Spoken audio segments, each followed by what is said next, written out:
құрметті достар, тез студиямызға қоңырау шалып, жасырын тұрған бір ғана әріпті айтсаңыздар болғаны, сөйтіп мұна тұрған 50 мың теңгені, 50 мың теңгені мен сіздерге тарту етем.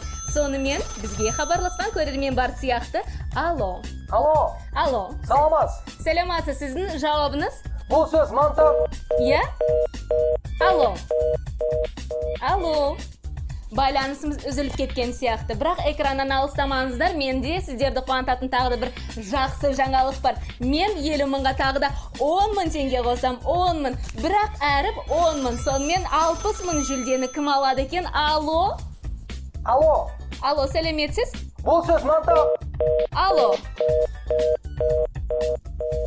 Бағана ғана хабарласқан көрерменіміз болар-ау, шамасы байланысы дұрыс болмай тұрған сияқты.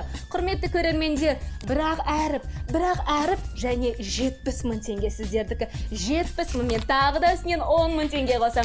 Бірақ әріп, бұл өте оңайсыз. Біздің күнделікті ас үйде қолданылатын ыдыс-аяқ. Сонымен бұл сөздің жауабы не? Жауабы бірақ әріп. Бізде хабарласқан көрерменіміз бар екен. Жаңа ғана хабарласқан көрермен сияқты.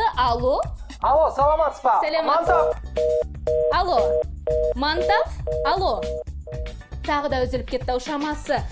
Сонымен бұл сөз бірақ әріп. Айтыңыздар, мұна 80 мың теңге сіздерге. Бұл сөз мантаварка сөзі.